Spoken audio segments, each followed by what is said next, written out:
season might hold for you guys. Do you feel like you overachieved? Do you feel like you were better than maybe you anticipated or other teams did as well?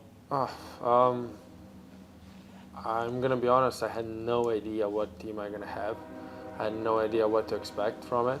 Um, Obviously, you set up really high goals, which is normal. I mean, I do that. I set up high goals and I'm gonna try to reach them. Um, Obviously, I had like again, I had no idea what to expect. It is completely a new team from the year before, and completely new different team compared to 2 years before what I played here. So each year is going to be a new team, I guess, right? New players, new faces, or I don't know. Like this is the business how it works. You have new people who you meet. Um, I think I think this year we were a young group, but we grow. I think really we did a good job. There was even obviously bad and dark moments, but we still found a way to get out of there, and we learned how to fight. Again, like I said in last game here at home, I never seen, even in Switzerland, back home in Switzerland, I never seen that the team who is coming back in the hockey games so many times like we did this year. And this is positive. This is nice. Yes, we are not in playoffs, but I think we learned a lot this year. Yeah. And on a personal level, you had that big stretch at the end where you played a ton of games. How much better a goaltender are you now, or will you be in the future because of that experience? Um, that was amazing experience. I'm again really grateful to have lived this experience. I feel completely different goalie right now. I learned how to handle the back-to-backs. I learned a lot. I learned a lot how to handle the pressure uh, and how to rest and all that stuff. So that's huge. Even this morning to Lars, I said I could go even tonight. If we had to play a game tonight, I'd play two back-to-backs, 40 shots, whatever. I don't care. I'm ready to go. And even now, the World Championships, that's going to be my personal challenge. It's going to be my playoffs. I'm still going to play hockey, so I'm looking forward to go there and give my maximum for my country.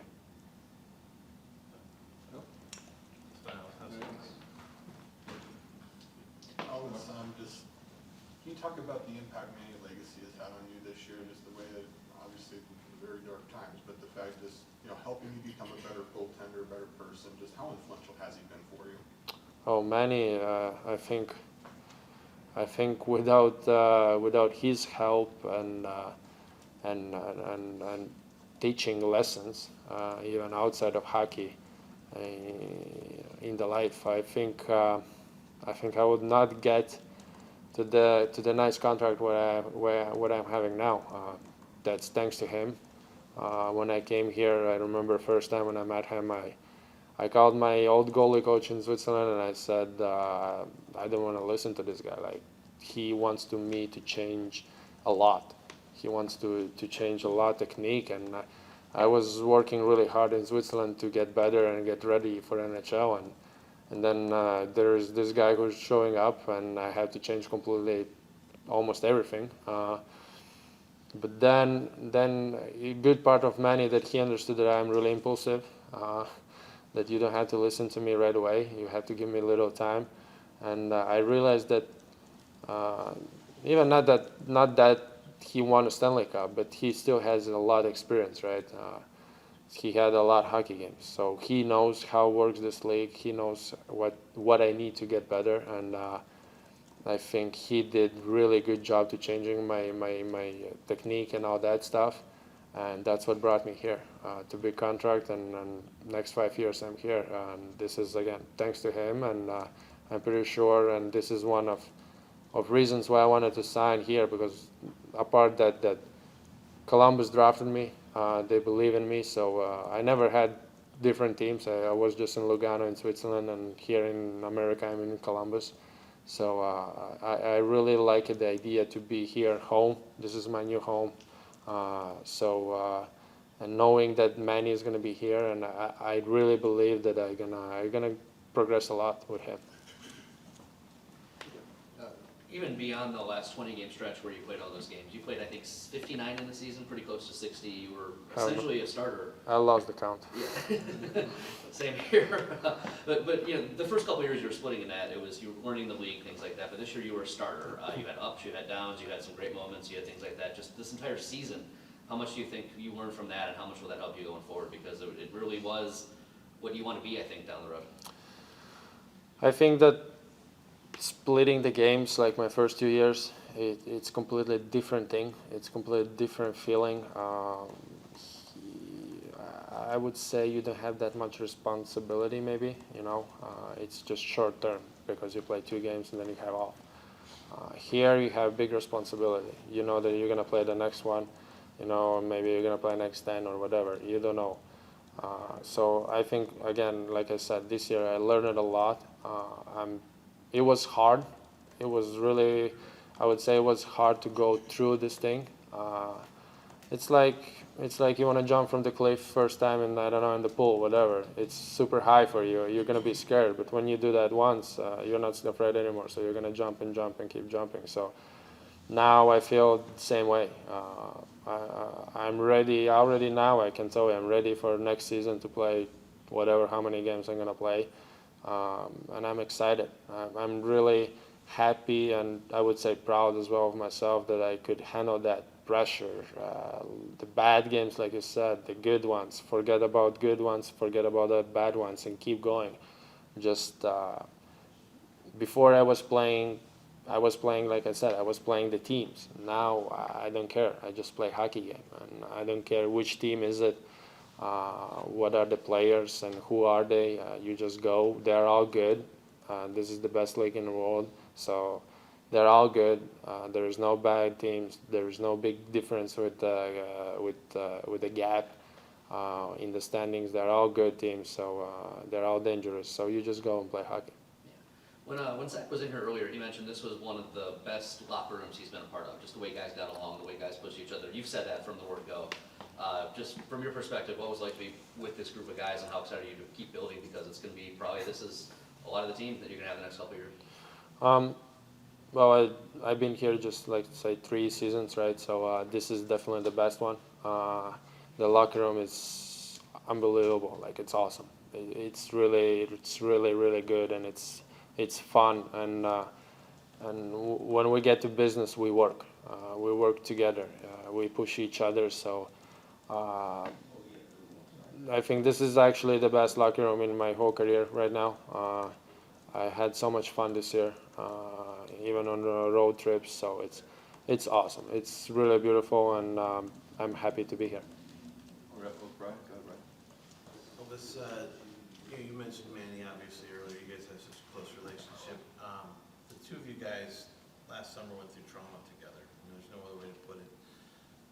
How important was it having both of you guys here? Did you guys help each other kind of get through that situation? And I mean, as far as the season starting and just kind of working through, you know, the mourning process, I guess.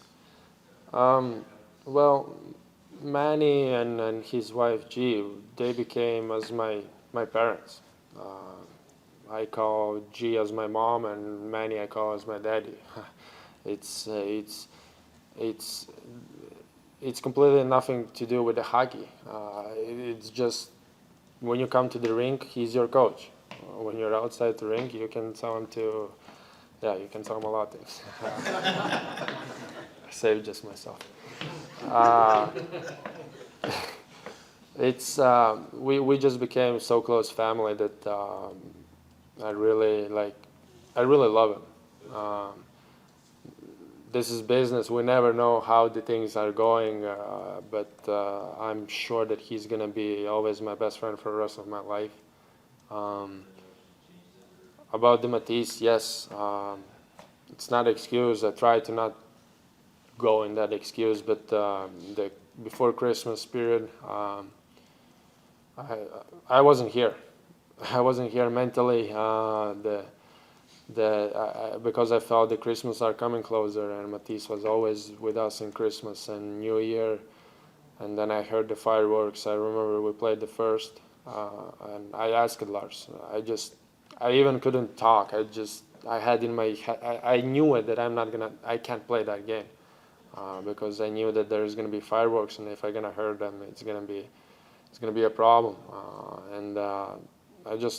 I remember I walked to Manny and I just started crying. I couldn't even express myself. And then Manny brought me to Lars and Lars as well. Lars was the first guy who was there the next morning. So Lars totally understands that. And I got close to Lars as well. Not that close like with Manny. I can't tell him to. But yeah, and they understood. But that period, that week, or that couple of weeks, it's just something that I couldn't control. It was just coming. As closer was the 24th, and then the New Year, it was just the pain or scaredness. I don't know even how to express myself. It's just inside you feel something, and it was getting heavier, and there is hockey, and you have to win the games. And I'm gonna be honest, there was a couple of games that I was just going out there and I didn't care because I wasn't there. I was playing hockey, the guys are coming on me, and I'm thinking, gosh, last year he was here with me, and this year there's gonna be empty seat in my table. And it was hard, but they helped me to go through it. Manny helped me a lot to go through that. It's always nice when you have somebody with who you can cry together, and just that hug is helping you. And I think this is really nice and important thing for me as well, to having such a good friend as Manny. Did it take you a while to get used to the cannon again too? I'm gonna be honest. For the opening night, I didn't had time, but yeah, when I heard the cannon, I know, like, if I felt like first year. We all know what happened to him, and then when I heard the cannon, I felt my heart. Like I never heard in my life my heart beating that alive, and that was really weird feeling what I had. And yeah, I'm gonna be honest. The next like 3-4 games, when I heard the cannon, even when we scored the goals, I was always closing the eyes and getting myself ready for nothing. But I think that's just a trauma. But it went away. Obviously now when I heard the cannon, I'm happy. But yeah, that was just the feeling what I had in the start of the season.